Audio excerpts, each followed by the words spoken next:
Okay, kind of going back to YouTube.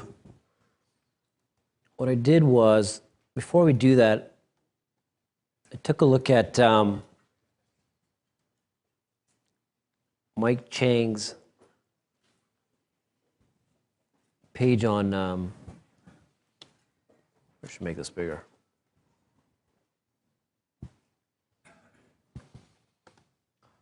So this is his YouTube channel, okay? So this is where he's posting all his YouTube videos down here, and you can see that this looks like a new video posted 1 day ago. He's already had 41,000 views. This one's had 54,000. This one has had 500,000, 250,000, 1 million, 2 million. So he's got over 2.6 million subscribers.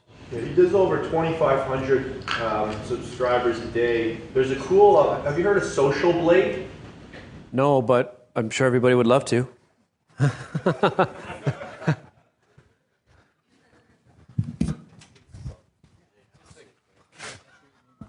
Social Blades, it's a good way to waste time, but basically you can see any YouTube channel you want. You can see how many views they're getting, how much they're making in ad revenue, how many subscribers they're getting. So you just type in, there's a lot of cool data. So it's, you know, if you want to kind of see, if YouTube's your thing, this is just a pretty good, you know, I check this out to see who's growing fast and trying to kind of reverse engineer what they're doing. So you know, if you type in Mike Chang, you can see, if you just type in Mike Chang at the top, or maybe, no, Six Pack Shortcuts, sorry. Six Pack Shortcuts, you got to get the exact handle. There you go. So you can see how high he is on YouTube. Wow. Okay. You can see his estimated earnings in AdSense a month, a year. A lot of cool stuff on there. Thanks, Vince. Yep.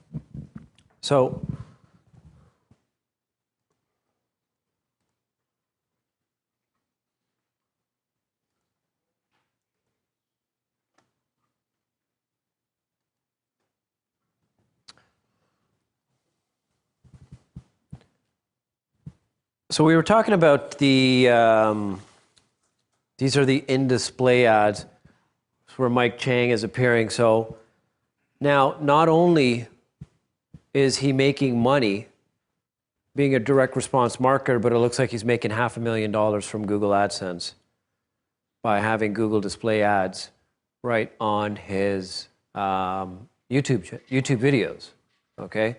And that's what Google encourages. They want people to create content that people are watching online, okay? So there's different avenues now of making revenue, not just from selling of your own product or service, but if you develop an audience, the next time you also upload a video, when people subscribe to your channel, that's gonna cause free advertising to happen, okay? Because if you go through Mike Chang's funnel, you'll see that he's trying to sell you on a six-pack course. And I don't know what's happened to my screen.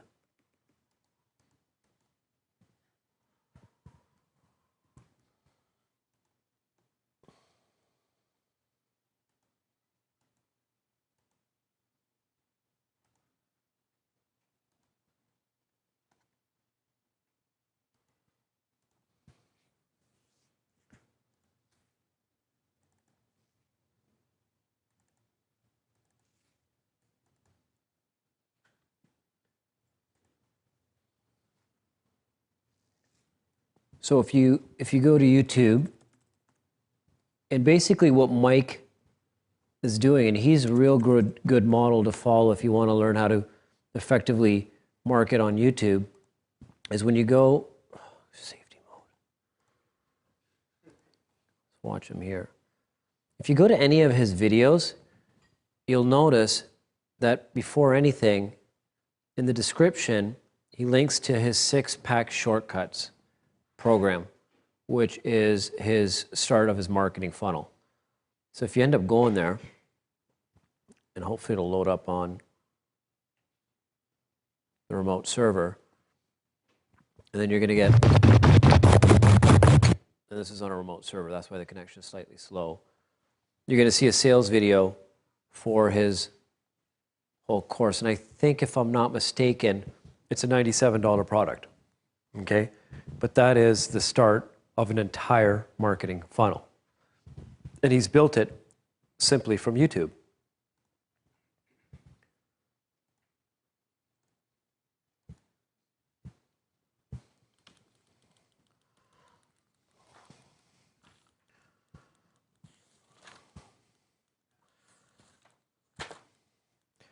And Vince had alluded to the fact that they're also doing retargeting. You can actually do retargeting on YouTube, where if somebody clicks on your ad, you can actually follow them all over the place on YouTube also. So we talked about the in-display ads. Let's talk about the in-stream ads, okay? Now what we talked about was that these are video ads that appear before YouTube in partner videos. So when it comes to grabbing your prospect's attention, that is going to garner the most attention because they're looking to watch a video, and there you are. Whether they're full screen or not full screen, your ad is going to appear. And your viewers are obligated to sit through at least 5 seconds of your video before they are given the option of skipping it, okay? Here's the cool thing about in-stream ads. Okay? You only pay when someone chooses to watch your entire video ad or after 30 seconds. Okay?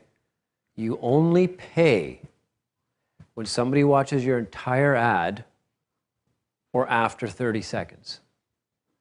So if somebody is watching your ad and they leave in the middle of it, you don't get charged. Okay, you don't get charged. So yeah, you can push the limits a little bit with AdWords, or I should say YouTube, and see what you can do as far as creating a video that says, calling out to your prospect and telling them to click on the link below in the description before the video ends or before 30 seconds, and you just got a free view, okay, and a free click. So it's a matter of how you do it without upsetting YouTube. There's ways to do it. I know that there's guys that are doing it and getting a lot of free advertising. Your typical ad stream ad looks something like this. You have your little in-display ad right here, but then you have your in-stream ad right here. This advertisement is a minute and 23 seconds or a minute 25 seconds. Then you can see that there's the skip option there. He'll get charged if somebody watches the entire video, or she'll get charged, or when this passes 30 seconds. It's the only time they're charged for the view. So with that being said, use your imagination on what is possible that you can do with your videos, okay? So this is what happens when you create a campaign setup. When you first create a campaign, you're gonna create your campaign name, you're going to pick your budget, and then I said there are 3 different networks, okay? I highly recommend that you split your campaigns into 3 different groups. So one for the search network, one for YouTube videos, which are the ads on the side, and the Google Display Network, okay? And then you're going to have your different ad formats, which are in-stream and in-display, okay? So when we're creating campaigns, we separate the search on YouTube from the videos from the Google Display Network, okay? Then you have geographic targeting. Like I told you, there is 70% of YouTube traffic is outside of the USA. So why wouldn't you tap in and get extremely cheap views for as little as a few pennies a view? Yes, Michael? The in-stream, is it a video from your channel? Yes. All the videos are from your channel. Only from your channel. Only from your channel. That's why you have to have a channel linked to your Google AdWords account.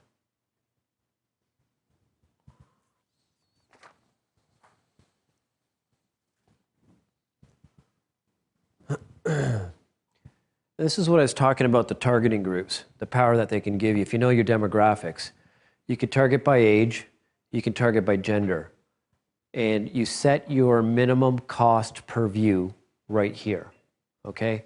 And based on what you set, you're gonna reach 250 to 2,000 views on a daily basis at an average of 10 cents per view, okay? We all know video is very engaging, video is very compelling. If you were to pay somebody a dime to watch your video, could you convert that possibly into a $300, $400, $500 sale? Of course you could. People are doing it with webinars. People are doing it with Google Hangouts. They're buying paid advertising to replays.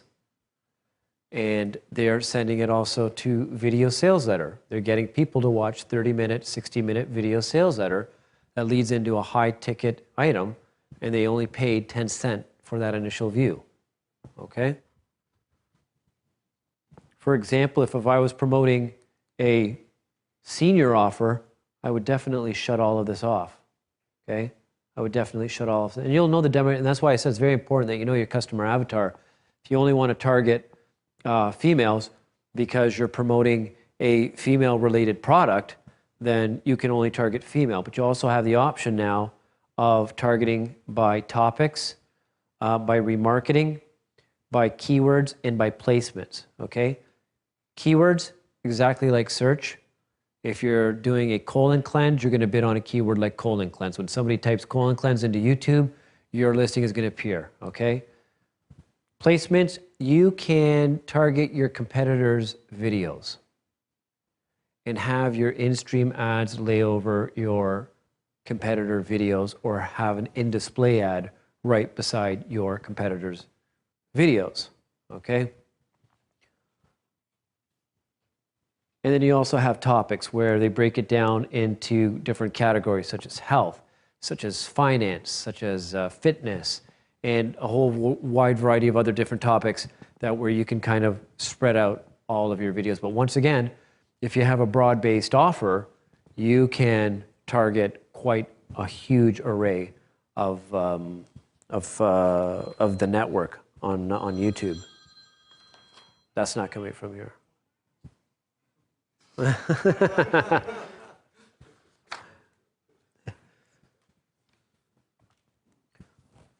Topics, remarketing, keywords, and placements.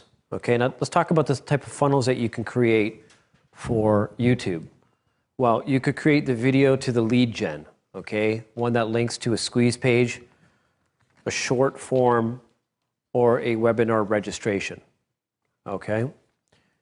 You could do a video pre-sell for something that you're selling, okay? You could also do possibly a educational video, a how-to video that gives some goodwill to your prospect before you drive them into your marketing funnel. You can actually do a video sales letter straight to an order page, and I'll show you how you can do that. And what we were talking about earlier, the way Mike Chang did it was they built a tribe. They built an audience. They didn't care if they were making money in the first year.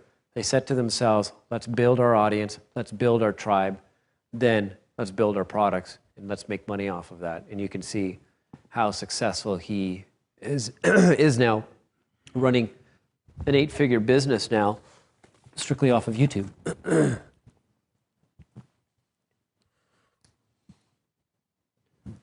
And I know that there's some people who have actually, because of their YouTube channels, have become celebrities, okay? And I'm not talking about finding Justin Bieber on YouTube. I'm talking about people who have grown their channels, commanded an audience, commanded a following, and then now they've gotten deals on real TV shows, on record deals, and things like that. If you are an aspiring singer, why wouldn't you pay to have your videos thrown all over the internet? Okay, because once again, it's all about visibility. It's all about where people are seeing you. So now, when you kind of put everything together, and people are seeing you from on AdWords, people are seeing you with banners from AdWords, people are seeing you on YouTube, people are seeing you in pop-up windows on PPV, there's that creation of that social proof of this, wow, this person is everywhere. They must be huge. And you can take advantage of that. It's all about building your tribe and building your audience. This is what I was talking about. It's also known as call layovers or annotations, okay? You can actually go into your, before I get that, you can actually go into your YouTube channel. Do I talk about that here? Yes, I do. Okay. You can actually go into your YouTube channel and you can set it so that a button appears in your video at any given time. Okay, so it's kind of like a caption. And you also have the ability to create a link. So when somebody clicks on that button in that video, they'll be taken to the link that you specify when you're creating that annotation.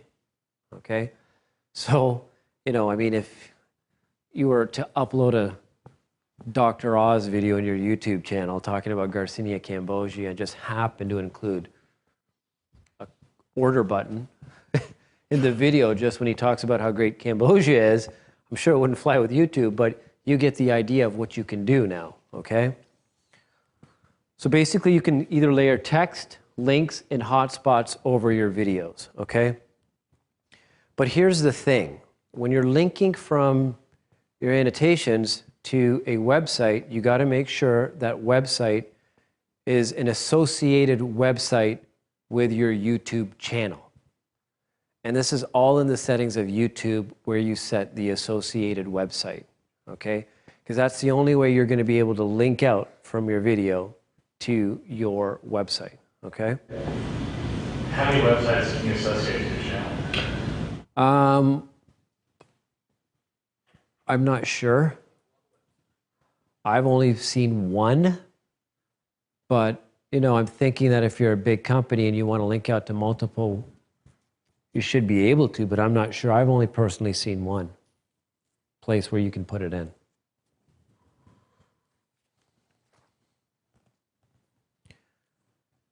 When you're creating your videos, you're going to be doing a lot of split testing because you can split test videos. But when you upload videos to your YouTube channel, they automatically become public, okay? And you don't want that, especially when you're split testing, okay? Because you're going to have all these videos in your channel. So what you do is you make that video unlisted, okay? Don't make it private, make it unlisted, okay? If you make it private, you're going to end up having problems with YouTube trying to run traffic to that video because they can't run traffic to a private video. And then you're going to get a message from Google AdWords saying they've declined your ads because your video is not working. Okay, so make it unlisted. Okay, and shut off comments. We're not here to get comments. We're here to split test videos for a direct response. Okay, it depends on your objectives, of course.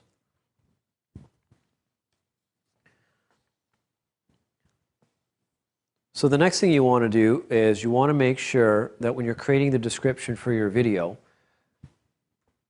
that the URL is the first thing people see in the description. And you can pretty much link this anywhere. It doesn't necessarily have to be the website that's associated with your YouTube channel. You can kind of get away with linking out anywhere that you want, okay? With that being said, I'd still be careful, okay? I wouldn't link out to a flog or to a farticle because that could possibly cause issues. So when you're buying in-stream, not in-stream ads, when you're buying in-display ads on their search network and on the right-hand side, I told you that the traffic is simply going to the video. So how are you going to capture the prospect? There's two ways to capture them. You capture them with the annotation in the video or the call layover in the video that you specify, and you can specify them at specific times, or you put it in the description of the video as the very first URL that the people are seeing, okay? And there's nothing to discourage you from, in your videos, calling out on your prospect and saying, click on the link below if you're interested in so and so and so. Also, with that being said, there's no stopping you from, at the end of your videos, including the URL in your video maybe at the bottom, at the top, or even at different parts in the video, you can do that. But the powerful effect of the call layover, call to action layover, or the annotation is you can actually make it clickable right in the video. You can actually make it clickable right in the video. The only caveat with that is that when they click on it right within the video, it will stop the video. Okay, it will stop the video, but you're hoping that they're now clicking, especially if it's a click here to order button that, you know, traditionally, or you want that going to your checkout page. You don't want that going to another page with a video sales letter that they just watched. Make sure that it goes to your checkout page because, you know, and that's the beauty of YouTube is now they've basically hosted your sales video for you. So it doesn't even cost you any bandwidth, okay? They've given you the ability to link out straight to your checkout page now. Now, with that being said, like I said, it has to be an associated website, meaning that that checkout page better be on that domain, okay? Now, if you want to link to a checkout page that's not on that domain, then you would have to create an intermediate landing page that resides on that associated website domain. Does that make sense? Okay, great. Custom thumbnails. Okay, this is very, very much like Facebook, okay? In the sense that the image you use has a profound effect on your click-through rate. Now, YouTube realizes that when you upload your video to YouTube, YouTube will scan your video, and then they will take different segments of your video as screenshots, and then they'll say, which one do you want to use as a thumbnail? A few years ago, they didn't even give you that option. A few years ago, they just went straight to the middle of your video, grabbed the middle video image, and made that your thumbnail. Now they give you an option of about 3 where you can choose from, but they also give you the option of uploading your own custom thumbnail. They now give you the option of uploading now your own custom thumbnail. So what does that mean?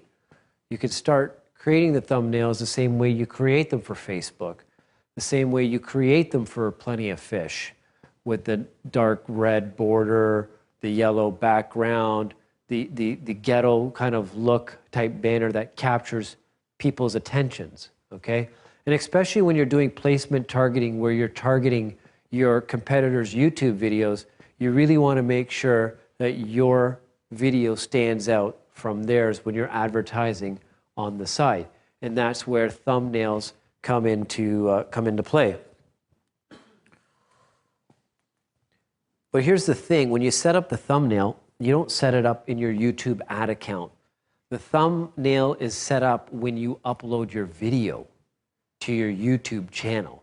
So you do it actually from your YouTube channel. You don't do it from within your AdWords account. So keep that in mind when you're uploading your videos into YouTube.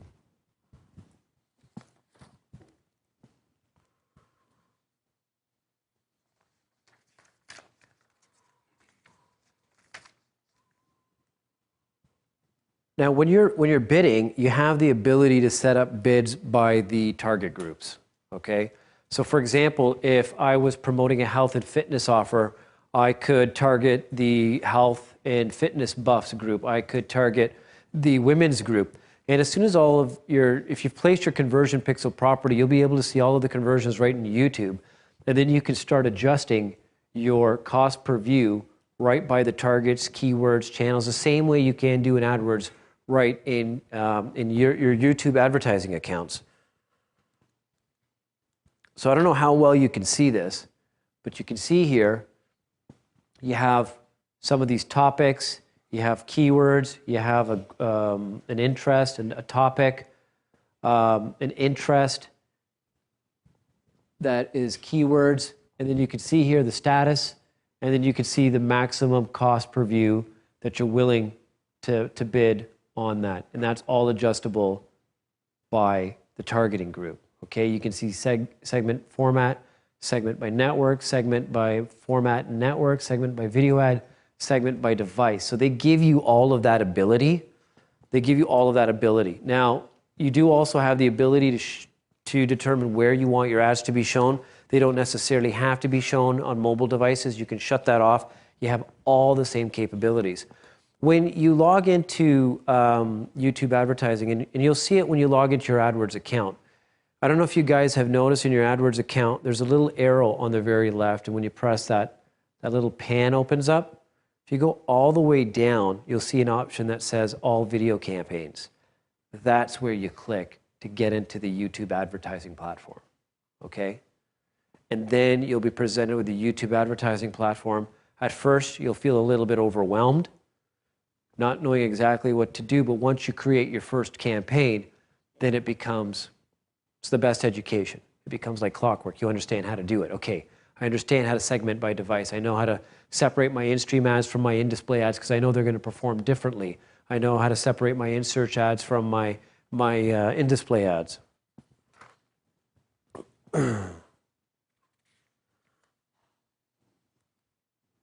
Some additional tips. With retargeting, you can actually show video ads to people who have visited your website before. So it all goes back to retargeting on the AdWords platform, where if somebody's come to your website and you drop a retargeting cookie, you can actually retarget those people right through YouTube. Okay, same thing that Vince was talking about, how Mike Chang was using retargeting also on YouTube. What I suggest is the route you should take is that once you are profitable on desktop, start testing on tablets and then start testing on smartphones. But like I said, every marketing funnel is going to be different. A 30-minute video might work on desktop, but on mobile, maybe you're going to have to run it down to a 5-minute video and then move them off that platform back to desktop. You don't know until you start testing. AdWords also gives you the ability to tap into similar audiences where you can get more exposure for your videos. One thing I kind of panicked about when we started doing YouTube advertising was that they don't load into Google AdWords editor, okay? And it can be a tedious, not that I know of. Does anybody know if being able to do YouTube ads in AdWords editor? I don't know. So you start panicking, like, how am I going to do this? Because it takes time to create these campaigns. But the nice thing is that they actually have a copy feature that allows you to quickly duplicate your ads. Okay, they do have a copy feature that will allow you to do that. So that basically is one of the gold mines that if you haven't tapped into is YouTube. I know that many of you might be a little bit shy about video advertising or not knowing how to do it, but if you can create a compelling video, then you can get a lot of leads, you can generate a lot of sales. And I know guys who are directly linking to Complete Video Sales Letter off of Google. There's people who record Google Hangouts. It automatically gets uploaded to YouTube, and then they start buying advertising to those Hangouts because they know that the Hangouts converted well when they did it live. So why shouldn't it convert well when they're doing a replay and driving paid targeted traffic to it? Makes sense? Of course, if it's a high-ticket item. So did anybody have any questions about YouTube? Michael? So you don't pay until your videos run for 30 seconds. Would you be allowed to put in a... That's only for in-stream. If somebody clicks on your ad from in-search or in-display, you are charged. Okay, but what if in that video you put in an overlay or an annotation that give a call to action like 15 seconds and they click out? Is there a way to tell? I mean, would that stop? Would you get charged first of all, and then would you be able to measure that? The only time that they measure clicks is from in-stream ads. I don't think you can put a call overlay because the way in-stream ads works are at any point they click in your video, it's going to take them to the URL you specified when you created the ad. So you're going to get charged regardless of anywhere they click on your video. Okay, I just didn't know if you could put that in on the in-stream ad. Yeah, you could. You could, because you can use any video you want for in-stream, in-display, and in-search. You could use all the same video for it, okay, for what you wanted to do. Yes? On YouTube, when you put the link into the annotation section, it has to be, or the ad has to be related, okay? Yes. For the website you sent. If you put a link in the description or remarks, does that happen? No. Okay. one suggestion is at the end of the video, as soon as it ends, YouTube pops up, share the video to Gmail or friends or Facebook or whatever. But if you pop up a bubble or a text message, say, click on the link below to buy. Yes. You can't click on the actual ad, but it'll go down to remarks. And if you let the video run for 7 to 10 seconds blank, it'll stay on that remark or description page. Gives them enough time to click. Just, you know, 'cause usually as soon as the video ends, the remarks disappear, so does the link. People have to know to go back to it to find it. Yeah, but my understanding is even though when they show the videos, share these videos or recommended videos, the description of the video they watched is still there. So they'll still see the link. Yeah, changing the tab. Before the description which will stay there. Okay. The video finishes, now the sharing tab becomes active. Okay, so does that get rid of the description? Right, it pops up immediately. Is this new? They've been doing it since October, since Panda or whatever. Okay, so then yeah, that's a great suggestion. What he was suggesting was that you leave 5 to 7 seconds of blank at the end of your video after telling them to click on the link in the description, and at least it's still there. And there's that opportunity to click on it before, I guess, the share buttons pop up. Is that what you're saying? Either say, click on it below in the video, or you can do a text bubble with annotation. It's not clickable, but you might want to click on it. Just give them time to